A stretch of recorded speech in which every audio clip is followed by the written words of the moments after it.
Forget gurus. Forget anyone claiming to be an online business expert without going through the challenges of entrepreneurship themselves. The Real Money, Real Business podcast is here to prove the best insights in online business comes from your fellow online business builders. We dig into stories of entrepreneurs selling their business on the Empire Flippers marketplace so that you can learn how they made their business profitable, how they overcame obstacles, and what lessons they learned in their online journey. If you want to take your business and your knowledge to the next level, you've come to the right podcast. Let's get started. Hey everyone, welcome to the Real Money, Real Business podcast. I'm Lauren, and today we have Cameron on the show.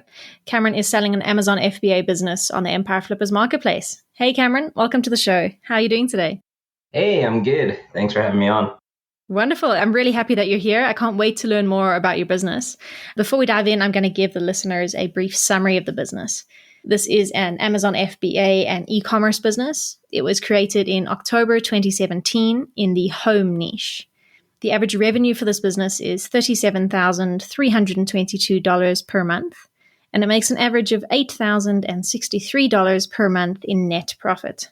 The assets included with the business are an Amazon Seller Central account with 35 SKUs, a domain including all the site content and files, supplier relationships, Shopify, eBay, and Etsy accounts, Facebook and Instagram social media accounts, a US trademark, an email list with over 500 subscribers, and business reports and data. For everyone listening, you can visit empireflippers.com/marketplace and search for listing number 60918 to learn more about this business. Or you can unlock this listing to start your due diligence if you're interested in purchasing this asset. So, Cameron, now that we know more about your business, let's hear from you. Can you fill us in on your background in starting and running online businesses? Yeah, for sure. So I had no real experience running an online business before I started the Amazon business. So I started this particular business I think my first sale was actually January 1st, 2018. So that kind of makes it easy to figure out how long I've been selling for. What inspired me to start this particular business was I'm a geologist by trade. So I work in mining exploration camps, kind of in the very remote places of the earth, usually in the far north of Canada, for weeks at a time. So this lifestyle was kind of starting to wear me out a little bit. So in late 2017, I just kind of started looking online for options to start making some passive income. And I kind of stumbled across a webinar talking about the FBA business model. And yeah, I jumped right in, just bootstrapped it all the way from the start with $2,000. And now in middle of 2022, it's grown to be my full-time job. And yeah, I'm looking to exit this particular business now. Fantastic. Yeah, that's a great startup story from $2,000 to where the business is today. It's certainly grown quite a lot. Did you ever explore starting any other e-commerce options, or were you set on FBA from the start? I looked into other kind of Amazon models like retail arbitrage, but I was attracted to private label FBA in particular because I think it offered the most opportunity for growth, and also because it was relatively hands-off. Like I never even see my goods. The goal was to create passive to semi-passive income. I didn't really want to create another job for myself. So the idea of kind of going to the post office every day and boxing up a bunch of goods was kind of off the table. So that's why I went with the FBA model. Yeah, awesome. And what drew you to selling these products in particular?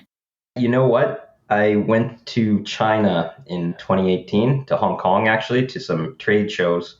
And I didn't really have an idea of what kind of Amazon brand I wanted to start. So I just kind of threw a bunch of mud at the wall and decided to see what stuck.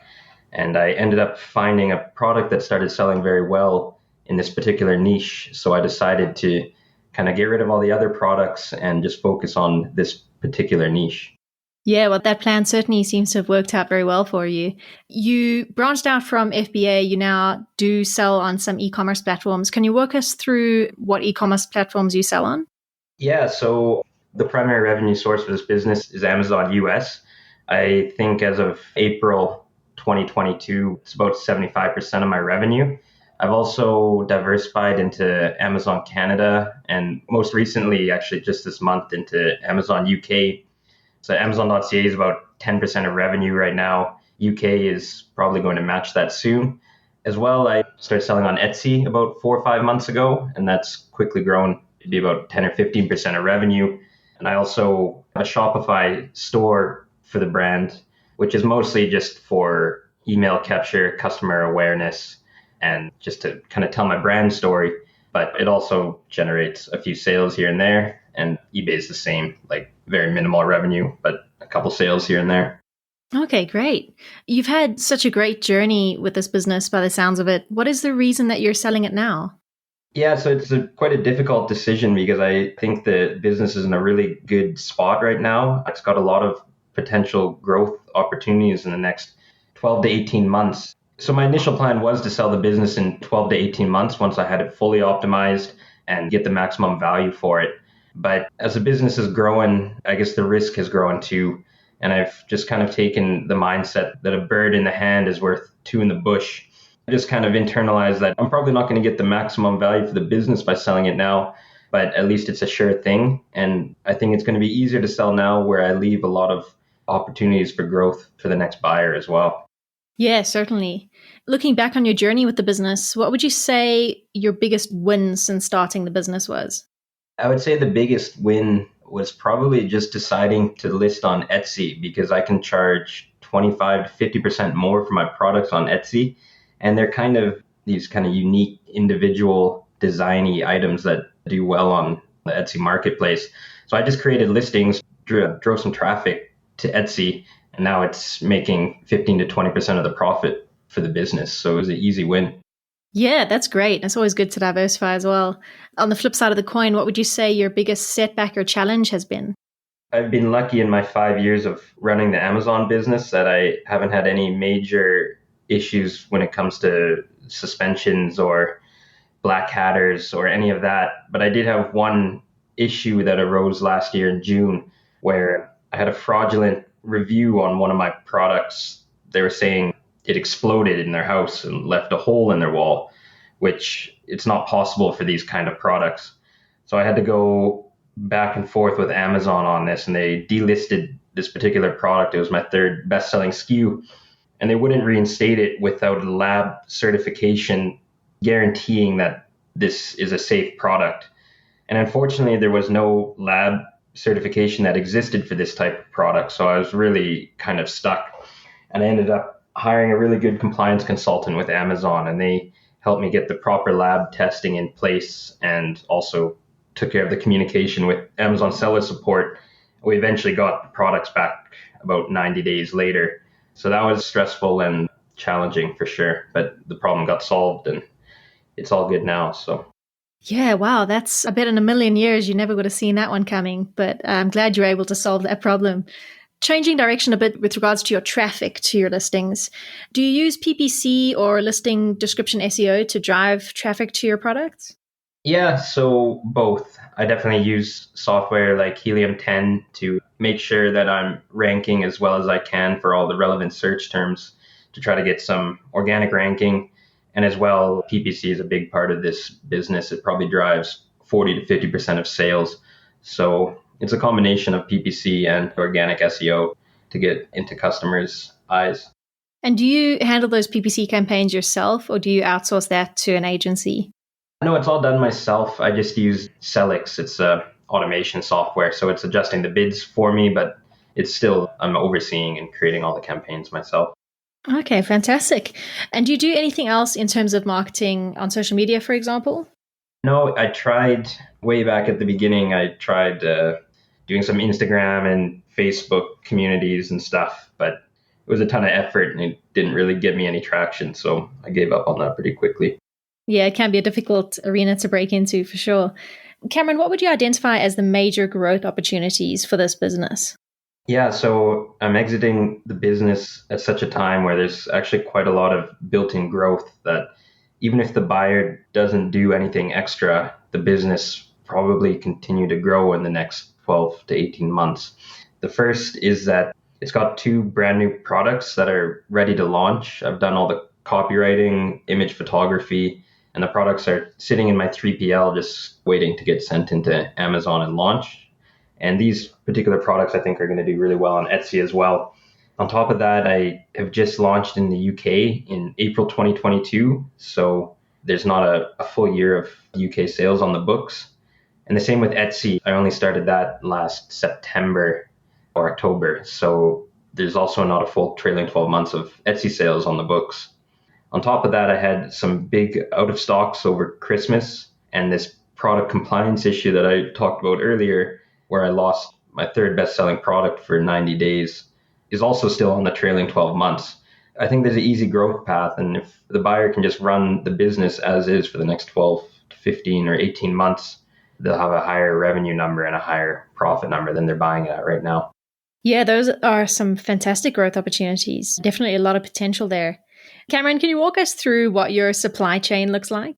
Yeah, so I really try to keep things as simple as possible. Obviously, more complexity is introduced as I start selling into different marketplaces. But essentially, I have 3 main suppliers and a 4th supplier that I order from every year or two. They're all located in pretty similar geographic locations in China. So it actually makes it so if you can time everything right, you can get all these orders from different suppliers finished at the same time and just send in one big C shipment to the US. So typically how it works is I make my orders from my 3 main suppliers, and they usually finish up within a week or 2 of each other. Then I have 3 separate destinations that the products are going to. The first is obviously the US, and then we have Canada and the UK. So in the US, up until about a month ago, I had been using a third-party logistics warehouse in California, and that isn't really because I wanted to, but it was more of necessity with the Amazon inventory restrictions for the last 2 years. So they would get stored at the 3PL, and then I trickle them into Amazon warehouses. But as of now, I've got my inventory restrictions lifted. So the next shipment's going direct to FBA, which is what I used to do before COVID happened. So in the US, it's going to be pretty simple. It's just from China direct to FBA via sea shipping. Canada, unfortunately, I still got the inventory restrictions. So I store it at a third-party logistics warehouse in Edmonton. And the UK, I have very high inventory limits, so I can go direct from China to FBA UK. Fantastic. Yeah, that was a good overview. Thank you. How long does it usually take to replenish your inventory? So on the manufacturing side, that varies from 45 to 60 days, depending on the supplier. They're pretty consistent with their times. Obviously, there's been some difficulties in the last 2 years due to rolling power outages and COVID and all these weird supply chain issues right now. And the sea freight, it's hard to predict right now. I mean, before COVID, it was pretty much 90 days from the day I order to the day I could get into Amazon. Now it's usually 120 to even 180 days in the worst case. So it's a bit variable right now, and I'm hoping that it'll get easier in the future once the supply chain straightens out again. Yeah, absolutely. Fingers crossed. How often are you in contact with your suppliers? Just as needed. If I ever have a question or any issue, I just shoot them an email. They're all very good. I know them quite well, and they always get back to me in 24 hours. But yeah, just as needed. Fantastic. So what does a typical work week look like for you when running this business? Yeah, so I usually kind of wake up in the morning and I work for an hour or 2 a day. The work is kind of wake up, check sales, see if I have any customer questions or complaints. I fulfill all my MCF orders from Etsy or Shopify. I just do kind of like a broad level overview of my PPC campaigns, check my inventory levels at Amazon, answer any emails I have with my suppliers, freight forwarders, or the 3PL, update my listings, make sure they're ranking properly. And then if I'm looking at new products, just doing the product research and that kind of stuff. So yeah, that's the day-to-day. And then I do like some monthly reporting and kind of like broad level inventory management every month as well. Fantastic. Yeah, it sounds like you've certainly managed to make it quite a passive business. Yeah, for sure. You mentioned earlier that the risks have grown quite a bit for the business. What would you identify as the biggest challenges that a buyer might face when taking over this business? I don't think the risk has grown. I think the risk has always been the same. And when you sell on FBA, as I'm sure buyers know, you always run the risk of one day waking up and your Amazon account is suspended. So it's not that the risk has grown, it's just like the value of that risk has grown to me. If it happened 3 or 4 years ago, it wouldn't have been that much money. But when we're talking about this amount of money for me personally in my life right now, the risk to me has grown, I would say. I think the biggest challenge for a buyer, as I said, it's not that hard of a business to run. Probably the hardest thing is inventory management. Yeah, there's quite a few variations of products. There's different suppliers and there's different countries. So it's a bit of an art ordering the right amount. I've kind of dialed that in over the last 4 or 5 years, and I'd be happy to impart my wisdom onto the buyer, but a lot of it is kind of alchemy as well.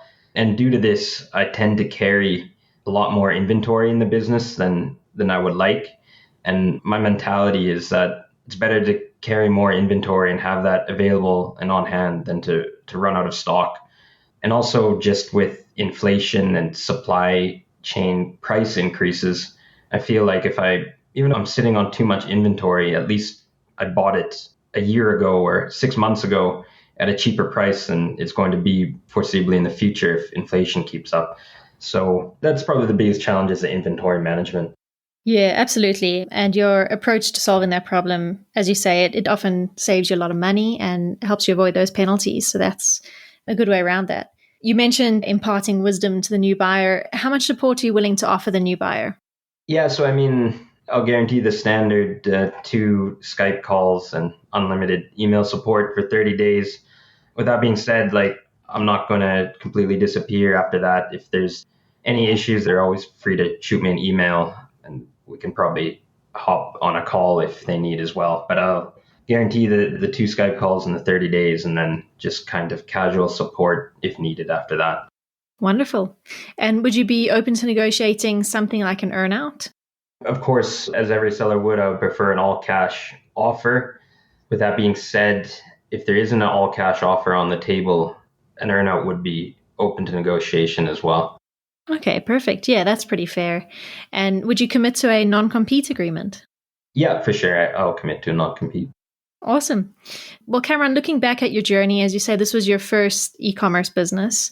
Do you have any advice that you would give to any aspiring entrepreneurs who are listening to this? Any advice that you wish you knew when you first started this business? My advice to any aspiring kind of online entrepreneur is just take the leap and commit and try it, because the worst thing that's going to happen is it doesn't work out and you're going to be out a few $1,000s. I don't recommend spending your life savings right away and going all in, but do a little test, take a $2,000 or $3,000 and order some inventory and send it into Amazon and see what happens, because you never know if you don't try.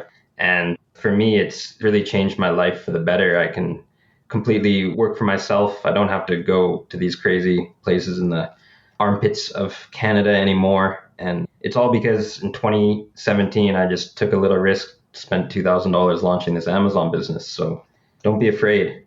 That's fantastic advice. Definitely an inspiring story, and you've shown the success that people can achieve. That leads us to the final question of this interview, and probably the most important one, which is, if you had to put yourself into the shoes of a buyer, why do you think your business is a business worth buying? Yeah, so as I touched on earlier, I think the business is worth buying because you don't have to worry about how am I going to right the ship and how am I going to grow this company. This company has only grown since inception, and I've left a pretty clear pathway to growth in the next 12 to 18 months where it should continue to grow if you were to buy it now. First of all, you're getting this built-in growth. And then as far as risk factors, I've done my best to mitigate a lot of the risks that can come with the Amazon business. Firstly, I'm diversified on different platforms in different countries.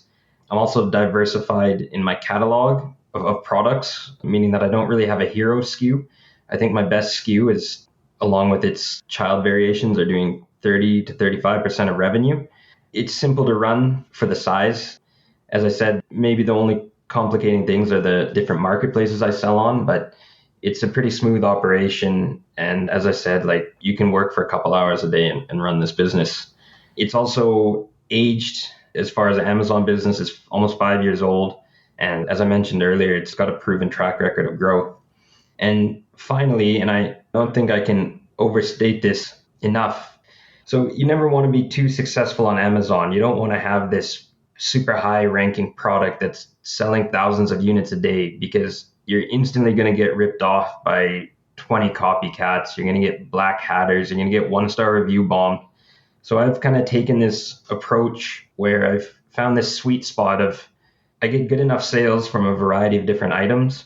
So I'm still making good revenue, but I'm still flying under the radar where I don't have super low BSR items that are selling thousands a day. So I've had to deal with very few copycats. There's been a couple, but I've got a huge review moat on all my products now. So there's very little incentive for someone to come and directly rip off one of my products.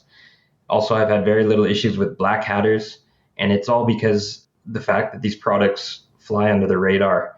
And I think that's super important. And I think that should give the buyer a lot of security. I think those are the biggest strengths of my business. Yeah, absolutely. Some fantastic selling points there that'll definitely give some buyers some food for thought. Is there anything else that you'd like to share with our listeners that I might have missed? Yeah, so I guess also included with the business, I'm kind of like a Excel nerd, and I've created like a ton of reporting spreadsheets and inventory management spreadsheets that I'll pass along to the buyer if they want them as well. And I can kind of like run you through all these spreadsheets that I've created to run the business smoothly. On top of that, as you mentioned, I collect emails with a warranty registration. So I've probably got 500 to 1,000 people who have registered for a warranty with their email that I've never used for anything. So if you're a good email marketer, there's a good targeted audience to start sending content to as well. Yeah, absolutely. That's an important thing to mention. Also, another great selling point. Well, thank you so much, Cameron, for coming on and giving us some more insight into you and your business. It certainly sounds like a great business, and I really appreciate you taking the time out of your day. Yeah, thanks a lot for having me on the show. It's been an absolute pleasure. All right, everyone. Thanks for listening. To learn more and see if this listing has already been sold, head over to empireflippers.com/marketplace and search for listing number 60918. If you're watching this on YouTube, click the link in the description to go straight to the listing. Once you've unlocked this listing, you'll be given everything you need to know about this business. So until next time, enjoy your digital journey.